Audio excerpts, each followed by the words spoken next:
Yo, still Bills, what's the deal, man? We back, nigga, off the clock. I'm heading to go pick up my babies from school.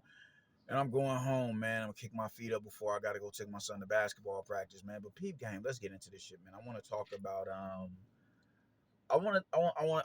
wanna talk about the Hamza Shiraz versus Carlos Adamas fight, man. I really hope there's clarity to what they're saying as far as we seen pictures of it that he broke his hand, and that if that's the case, then yeah, then that makes sense. But if that's just an excuse that they trying to run with, bro, that dude wet the bed like a motherfucker, man. Because I had him stopping Carlos. Man, and it was weird that late, it does make sense that his hand broke because as the fight progressed, he just couldn't stop. He was just like overusing a jab. It's like, all right, bro, just what are you gonna throw off of that motherfucker? Are you gonna hook off of it? You got a devilish uppercut.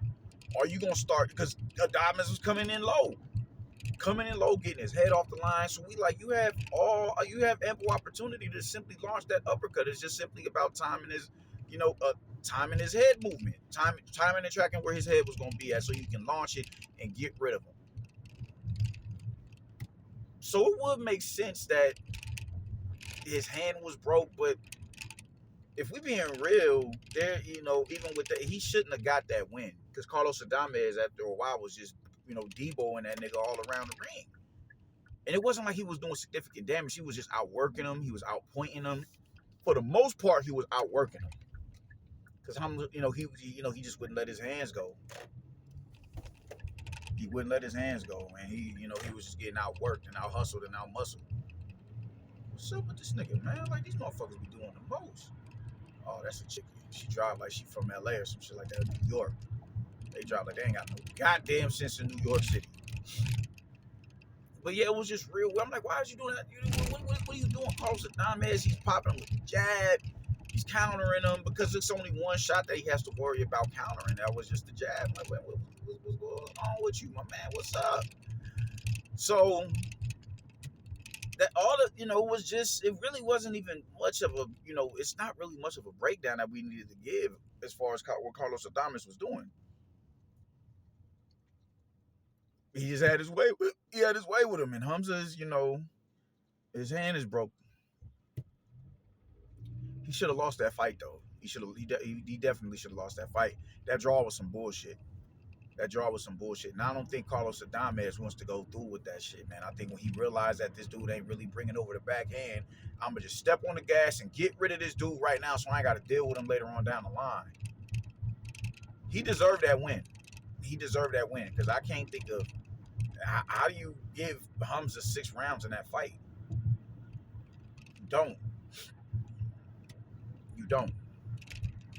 But what I really want to talk about is just as it pertains to the Hamza and Carlos Adames fight, every opportunity they get to take a dig at Turki Al-Sheikh, they're going to do it.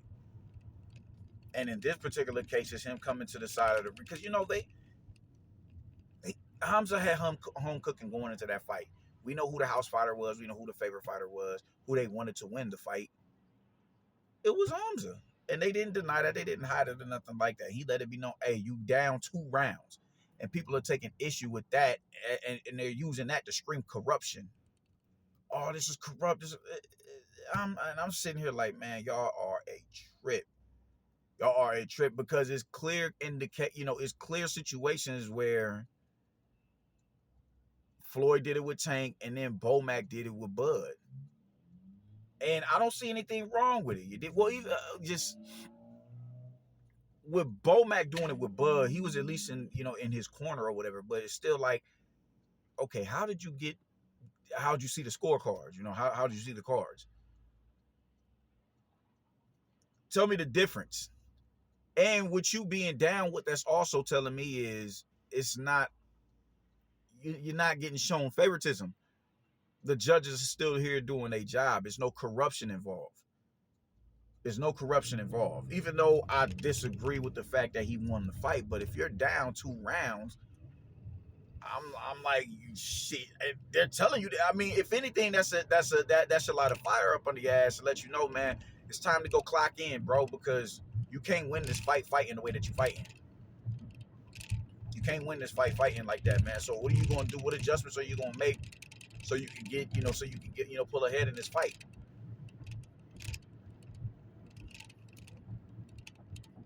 People find it, they're going out of their way to find issues with what's happening over there in Saudi Arabia.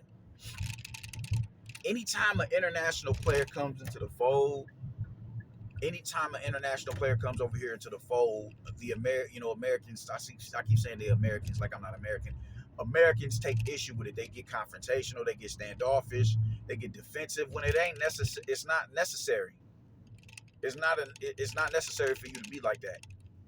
And if you're gonna chastise him for simply wanting to make boxing more cost friendly and get these big fights over the line that we've been asking for years, if you feel threatened by him doing that, then simply start making it your business to bang on the promoters that was anti what it is that he was doing.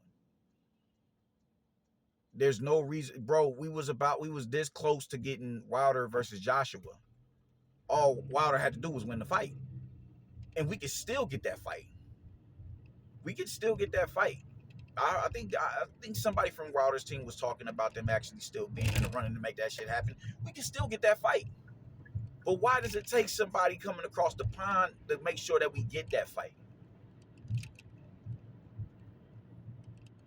Y'all can't be like I don't get it. Like y'all catching feelings with a motherfucker who's just simply trying to make the sport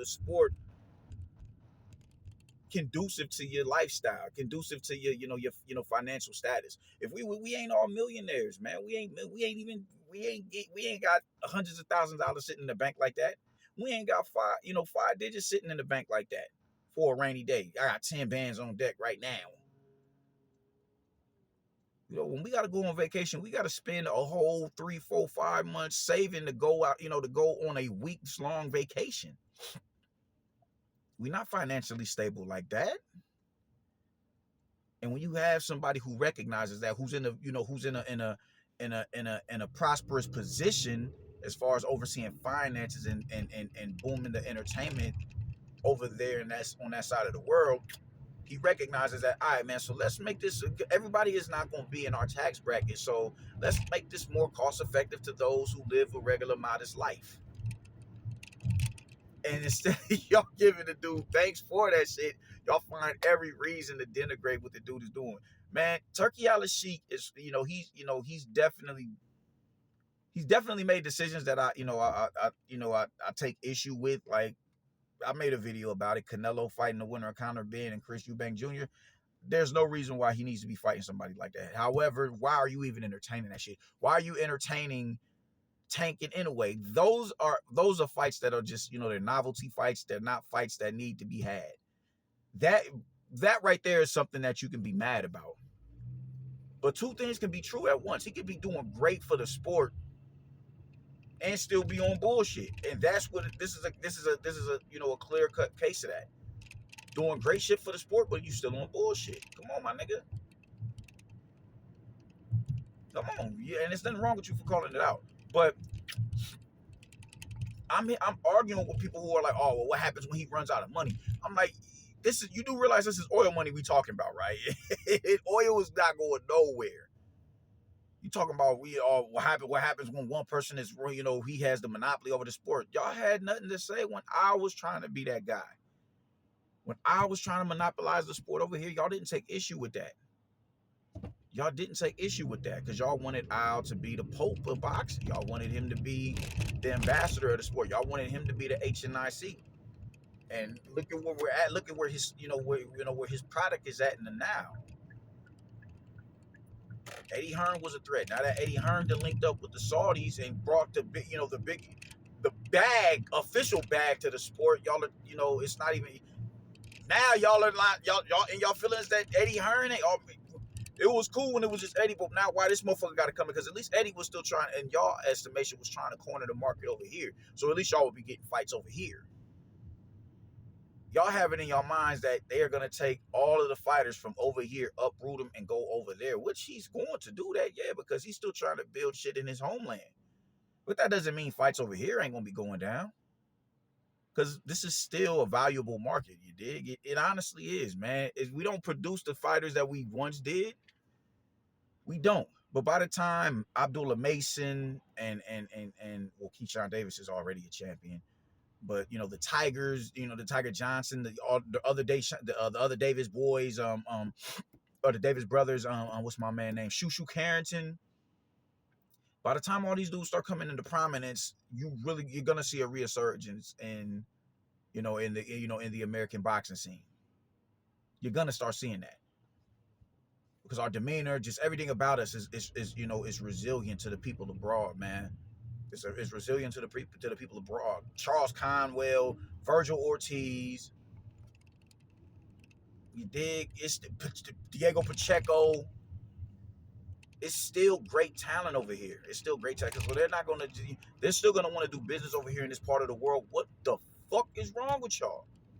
They're still going to do business over here on this part of the world. So it ain't like, okay. So it ain't like it's nothing that's gonna be happening over here, man. You're still gonna get fights over here. But y'all just hate the fact that your position is being threatened by some motherfucker who doesn't look like it. And because he doesn't look like you, you will sit there and find small reasons to completely shit on the event that he threw.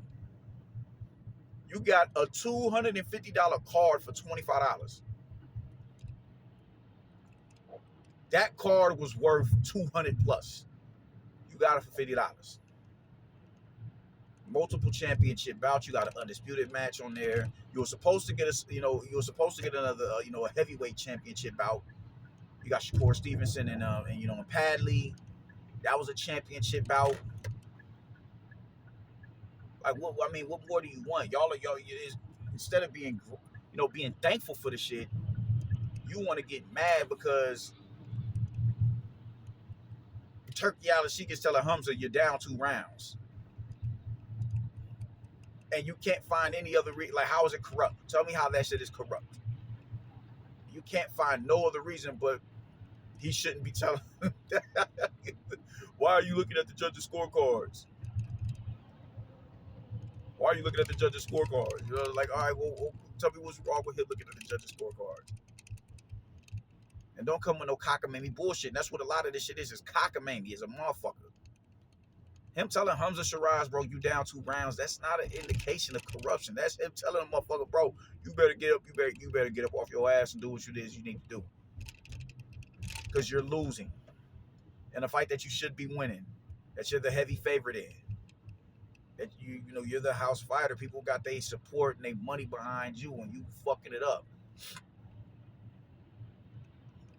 It's stupid, man. It's stupid. It's stupid. When Floyd came over there and told Tank, hey, bro, you down. It's unofficial, but you down on the unofficial scorecards, my man. You better do something about it. I didn't take issue with that. I didn't take issue with that. When Bomac told Bud, man, you down. Bud was like, how? How is he up? Look at what happened in the immediate aftermath of that, Brody. Look at what happened.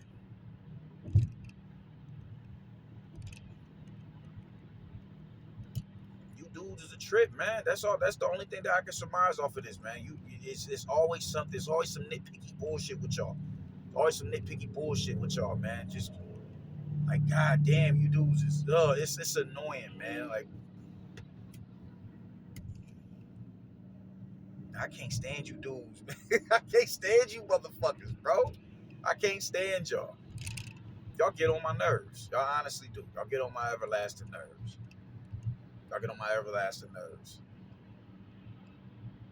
He told his fighter he was down, which tells me that you're not getting shown favoritism. I see nothing wrong with it. I see nothing wrong with it. Motherfuckers is complaining about having the time that they gotta wake up and watch the fight. And even in this court, you didn't have to wake up and, bro, I got up and I was cleaning the house and, oh shit, the fight about to come on. Hell yeah. Early on in the day. I'm not mad at it. But if you miss having them fight parties 8, 9 o'clock at night, all right, cool. What are you doing to tell the promoters here on this side of the world, bro, y'all fucking up? Are y'all gonna enforce that? I'm not gonna pay for no fucking Tank Davis. I'm not gonna pay for that shit.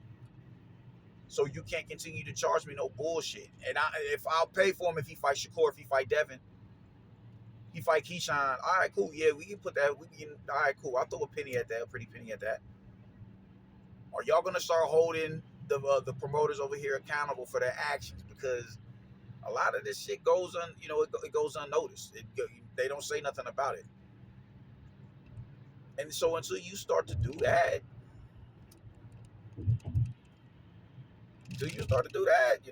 don't get mad when someone comes in and decides they want to deliver the sport. Don't do that. So I'm not mad at Turkey Al-Sheikh, man. I'm not mad at him for doing that with Hamza, with his house fighter. He's supposed to do that. Get up off your ass and get up there and get to it. But shout out to Carlos Adames. I think he did win that fight. He did more than enough to win that fight because Hamza was getting completely outworked, clear as day outworked. There was no reason why he should have been considered for a draw. There's no reason for that.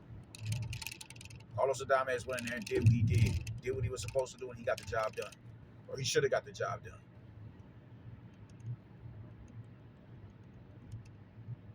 So, yeah, I would like to see what's next. I would like to see him in a.